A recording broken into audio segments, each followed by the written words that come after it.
Man, who come to nationals to get? Who want that smoke?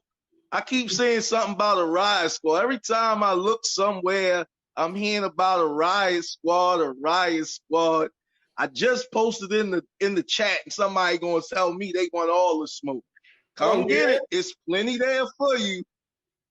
It's plenty there for you. So all they gotta do is make their way down to Florida.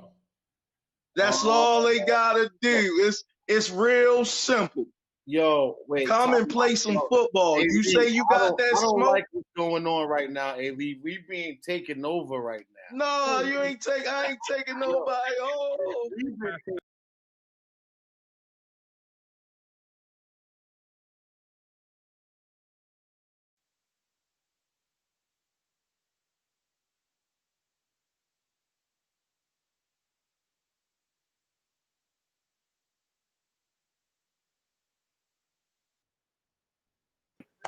What's going on? What's going on?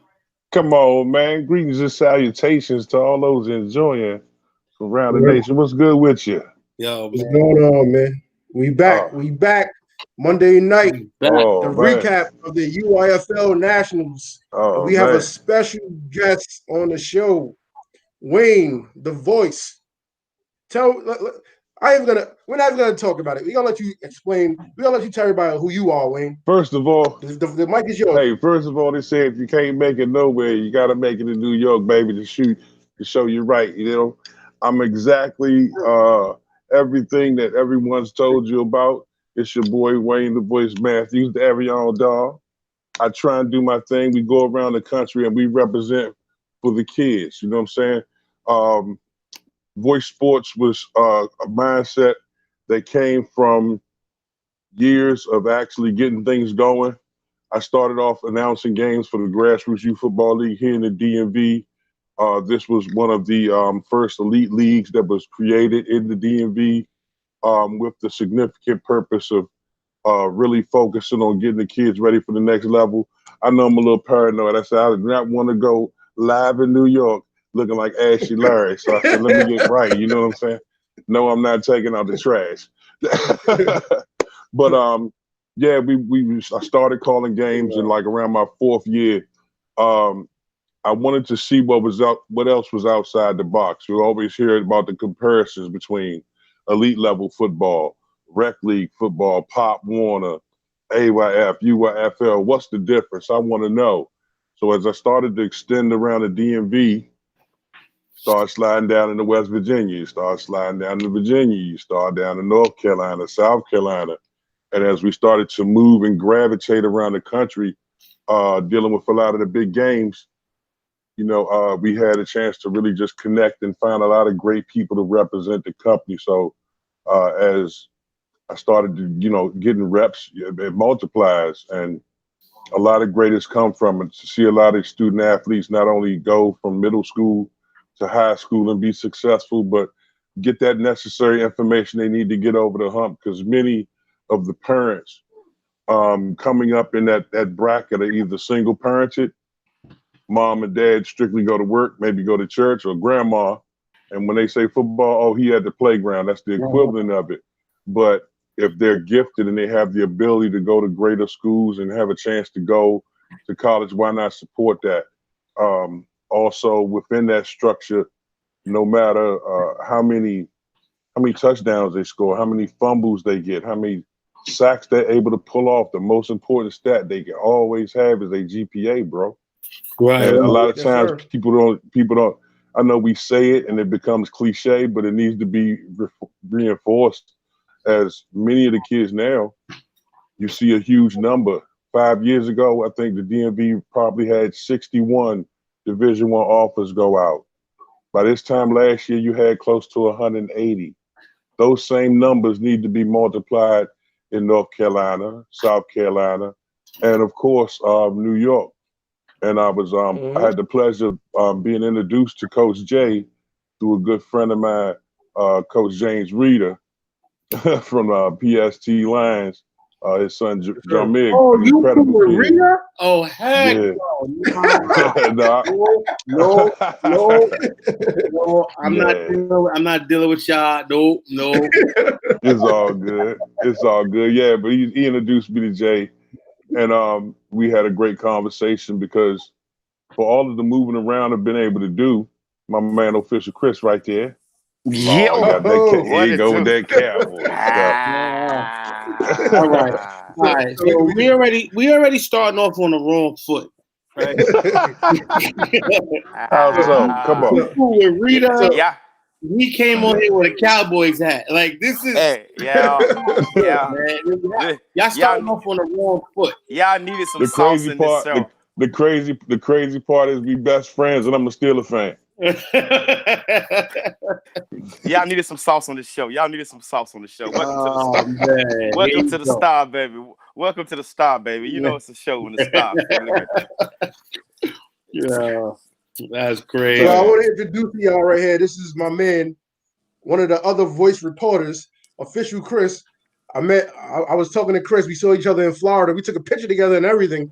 Funny dude, man. And I was telling you, I was speaking to Wayne, and next year, 2021, we taking over state by state. Gotta go at it. Awesome, man. Awesome. You know, we're going to rock till the wheels get off, man. And happy to meet you guys. I'm going to send that picture. Betty, I'm going to post that picture so we can tag each other in it. Awesome picture, man. Nice to meet you guys from up top, man. Nice to meet some of your players, man. Y'all got some awesome players up there. The show is what it was, man. Phenomenal football players up there, man. Yeah. Definitely. Well, thank you. Where Old School at? Old School is in Cancun, man. Oh, okay. Yeah, Old School, cool, man. We go from Florida to Cancun and everywhere. He got so much money, he don't be knowing what to do with it. So he just be like, I said, yo, you were just in Florida, and then from Florida, hold up, man. Hold up. Well, since Mr. Phenomenal ain't here, I gotta hold it down for him. Because every time I go back and I watch the shows, y'all be out here doing it with these wild hats, man. Phenomenal be coming in with Vikings on. So I'm gonna go with the bucket. I'm gonna go with the bucket hat on him. Say no more. EPMD on him. Yeah. Just for my man, Mr. Phenomenal. So everybody at home that was looking for the wild hat, you got it. Yeah. So what you saying? Yeah. So during the year we have the short. During the year we have the short bunch coach of the week. So I got the helmet right here. The helmet is right here. The helmet is right here. So Lord. Yeah. What you call the short boys coach of the year? What you call it? Short boys coach of the week. Coach that make the wrong crazy call. Oh man. Hey, we don't have the short bus. We had an onion. That's when you come to say something that just don't even just hurt your eyes to hear it. You get the onion for that. Well, I tell you what, when they say something stupid, I just simply hit them with a say no more. Yeah. What did you say? Yeah. Say no more. Say no more. What? Foul on the play? What? Oh, okay. So everybody knows you guys from the ball on the ground. You gotta give it to them one time. Ball on the ground. Ball on the ground. You gotta take it around it, baby. Hey, look, I'm gonna tell you a funny story about that joint. I was at the field calling the game, and of course, the concept pretty much speaks for itself. And young running back was running, ball popped out. I said it, and then I looked up, and then everybody turned around and the press was like, "Yo, that's crazy." So by like the end of the season, when you had people actually in the bleachers looking for a fumble, that when I looked up and I said ball on the ground, the second time around, the whole crowd came and it was like a Dwayne Johnson rock thing. So when you see that cat, but like I said, when I met Chris, I was doing Diamond Shine. Down in Virginia Beach, and Chris was on the field, and I'm gonna say this. I'm gonna say this for many of the people who don't know. If you haven't had a chance to see this man move around the venue, I say he got to rock with me. This dude is an Energizer bunny. 1 minute he with the water cooler, next minute he over at the entrance. Man, just energy, and he was on the sideline, so he had a microphone, and we was doing call and response. But the way it was wired, check this out. My man had the CB radio that we shared because when I'm up top, I control security, and he's that. Hey, look, we need water coolers on the sideline, so we had our own channel. Chris said, "Hey, look, switch over to channel 6." He on the field, red squad, crowd go crazy. White squad, crowd go crazy. Man, by the time we looked up, you had people that was driving by, stopping their cars and coming into the game. So the energy just fed, and we talked after the game, and so many people called, and it just be saying, you know what, that's what we're supposed to do. And I've worked with a lot of people around youth sports. You got some of them that want to be Bill Belichick and all this other stuff. When you sit down and talk to somebody that's truly passionate about seeing the kids go to the next level, parents getting some clarity on it, and can be, get it from somebody that's receptible. It was no other person I could have beside me. And by the time we got the phone call from Canton, Ohio, because they heard about ball on the ground, man, it was bananas. But hey, Chris, tell them a little bit about yourself, what your thoughts is, your mindset. Come on, man. Hey, man, first of all, just once again, I want to reiterate, man, nice to be part of the clique. Nice to meet you guys, everybody merging, man. This is going to be something epic that they haven't seen before. We already had the movement going, but adding different pieces that's not there to a puzzle that's inevitable, that's destined to take over the country. It's awesome. So, man, a little bit about me, man. I'm for the kids, always for the kids, and we're going to get it. Anything that you need me, that if I'm possible to do it, if I give you my word, I'm going to pull it off, bro. There is nobody that worked harder than me in youth sports that's out here that's not in the booth. I promise you that. I don't care what they say, and I can match their record against me. It's not a person out here that's going to move in youth sports like I move. So, I mean, right now, man, I just love the energy that you guys get, man. But for the most, though, I just want to make youth sports fun again. All the foolishness with the fighting and all of that.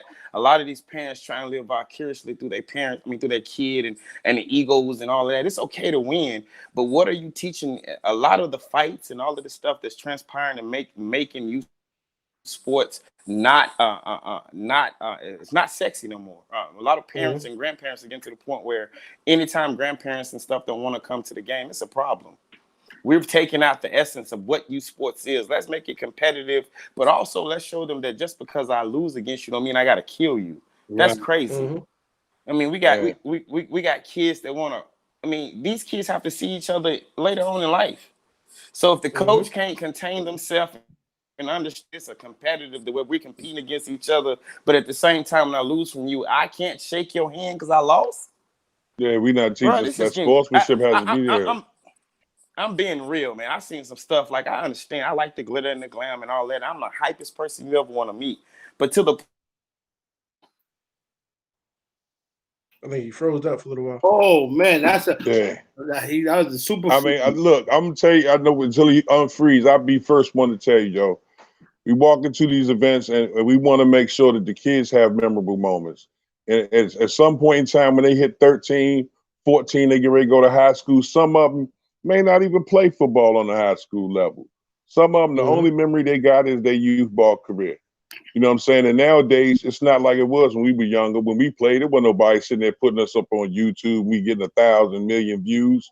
Right. So to have that opportunity now, if a kid makes a tackle or a sack and he jumps up and dances, they go, that should be up. That's not us sports, but like that boy might not get a tackle no more. His parents came to the field, grandma came to the field, aunties and them on video. Right. They waiting to see his name called.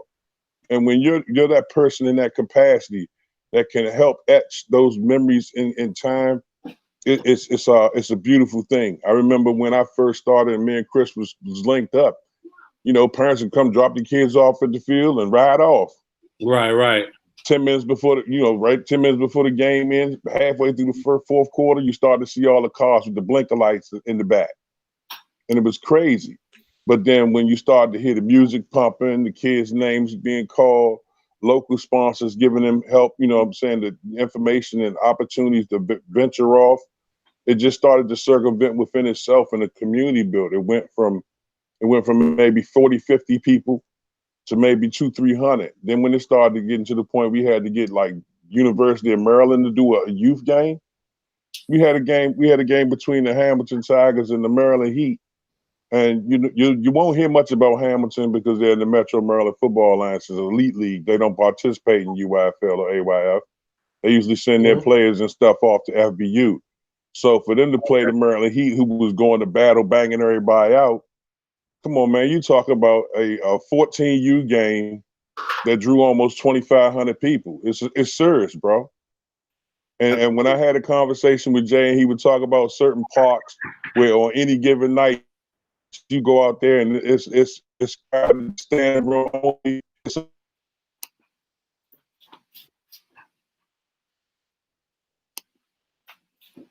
I think you're fading out, Wayne.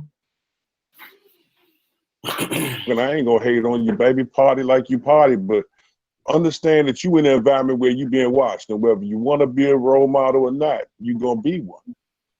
So we try to bring the emphasis back to the fun, the glitz and glamour. Try and get it as close to the pro game or the pro field as possible, and let it pop off. But I was impressed by a lot of the teams that came down from New York. I had a chance to see some at the Atlantic Region Championship. Brooklyn came down there big boy status. They didn't have a lot of success, but they passed the eye exam. And when I say that, just they look real good.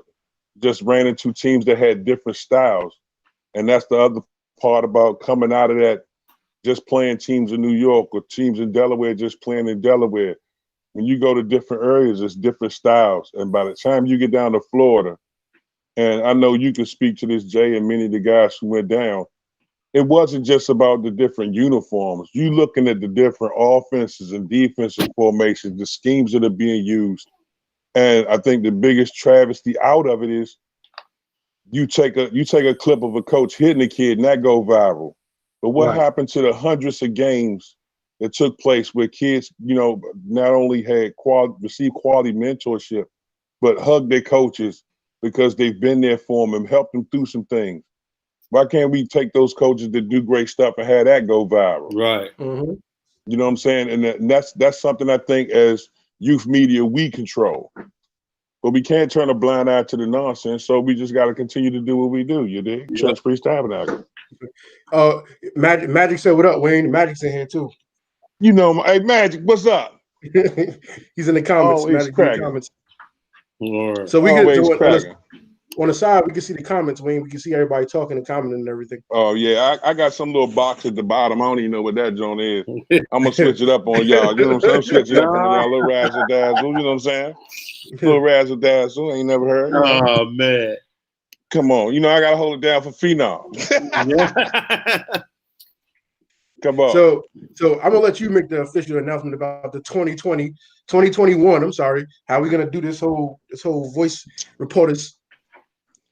Currently, right now we have a voice reporter in every state. I control the DMV. You have Uncle Harry, and of course Miss Caitlin, as well as Dealeek Smith running West Virginia. You have a lot of resources. And my man Isaiah Fleming, who many of you already know, is pretty much on a lock in Delaware. There's a great fusion of people within the voice reporters as we slide all the way up into Rhode Island with Mikey Rebello. By the time we get to New York, and you got phenomenal Mike&Jay bringing the information from the Big Apple, there's no reason why we should miss anything in that quarter. When you come down to the lower end of the Atlantic, my man Official Chris, if it's happening in North Carolina, he on it. You got my man Clinton Robertson, the professor representing in South Carolina. You got my man Curtis Reese, who I just left Battleground in Georgia. Of course, if you haven't met Alan Thomas, aka Coach Cat, R&R Sports Media, R&R Top 100, I don't know where you've been on this youth football planet. By the time we talk about Darian T. Green and the CU, my man Kenny Long, Friday Night Tykes fame, National Youth Sports Radio in Texas, my man James Davis of the James Davis Show in Jackson, Mississippi, the connections we've made with Rusty Noel in Louisiana. By the time you get out to Cali and the Snoop League and Brent Chris Gray in Southern Cal, come on, baby. We gonna work our way back to Nevada with my man Bishop. So to add New York to that tally and have the 7 boroughs represented by the phenomenal Mike&Jay show, we want to continue to do what the actual brand was intended to do. And that's view our youth consistently everywhere. It has nothing to do with how I sound, but that's what voice stands for. You know what I'm saying? So, and every parent wants to view their youth. But I had an opportunity to call a game. I was out in Loudoun County doing a basketball game, and I had no clue this was going on. But the video had did almost 250,000 views. They were playing it on a military base in Qatar. You know how crazy it is to come back and check my inbox, and I'm seeing military troops yelling ball on the ground in video. Man, it's just you have a chance to really give people an opportunity across the board, and I've just been truly blessed and humbled by it. Right. So to meet guys like Jay and Mike and yourself, and to watch the work you guys are putting in, New York needs somebody to talk about those kids. The media is not going to do it until they come across a LeBron type or somebody to just grab the media. You know what I'm saying? But there's hundreds of thousands of kids who may or may not play the best years of their youth football life right in front of y'all eyes, and you get a chance to tell the world about it. So that's what we want to do. Yeah.